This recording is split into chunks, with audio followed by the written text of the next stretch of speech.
बस केवल अवधूतेश्वर अर्थात ये जो क्रम है, ये वो क्रम तो 108 सरसों के फूल का आप कभी भी कर सकते हो, पर जो ये बच्चों के लिए किया जाता है वो केवल बसंत पंचमी के दिन ही होता है। महाराज आज ही के बसंत पंचमी का दिन, महाराज सरस्वती का दिन, जिस दिन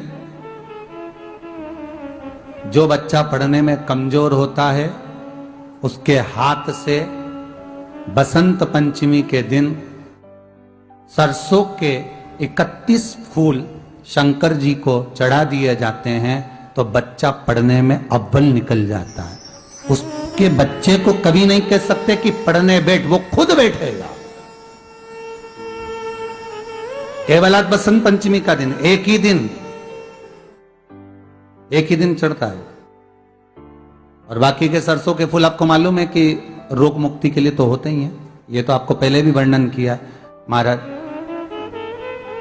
कि जब कोई एकदम रोग आ जाए और डॉक्टर एकदम बोल दे कि ये रोग भारी आ गया है और इसकी जांचें जाएंगी और फिर ये कुछ भी हो सकता है, तो क्या करा जाता था कि 108 सरसों के फूल लाकर तुरंत शंकर भगवान को चढ़ाए जाते थे महाराज। तो चढ़ाने के बाद में रिपोर्ट अच्छी आती है। ऐसा नियम है। कहीं ठेका, कोई ठेकेदारी करते हैं ना, जो ठेका भरते हैं कि भाई मेरा टेंडर आना चाहिए, मेरा ये काम होना चाहिए, मेरी मल्टी बनना चाहिए, या मेरा ये काम के लिए जा रहा हूं, ये काम फतेह होना चाहिए, उसके सबके हाथ पैर जोड़ने से अच्छा है एक काम करो, बस 108 सरसों के फूल उठाओ, शंकर जी का उद्धतेश्वर महादेव का नाम लिखो और छोड़ दो, शिव जी के ऊपर एक एक कर चढ़ा दो, वो ठेका तुम्हें ही मिलेगा, वो काम तुम्हारे पास ही आएगा। सरसों का पुष्प समर्पित किया।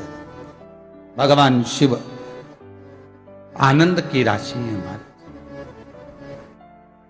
अब सरस्वती सुबह ब्रह्म मुहूर्त में निकली।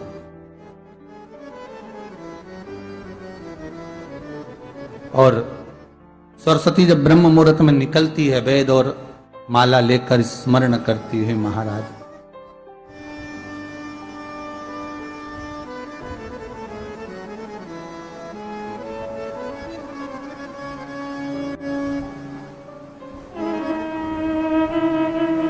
भ्रमण करती करती शारदा सरस्वती जब निकली,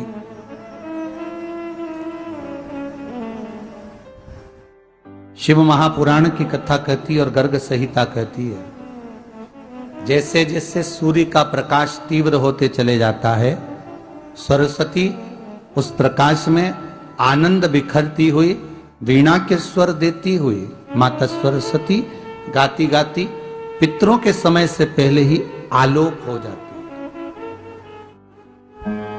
आलोक हो जाती। जैसे ब्रह्मा जी की धर्म पत्नी सावित्री नित्य स्मरण करने में, भगवान की सेवा में तत्पर रहने वाली है, और ब्रह्मदेव सृष्टि की रचना करते समय ज्ञात करते हैं कि सावित्री मेरे साथ होने के बाद भी ये सृष्टि की रचना नहीं होती, तब ब्रह्मदेव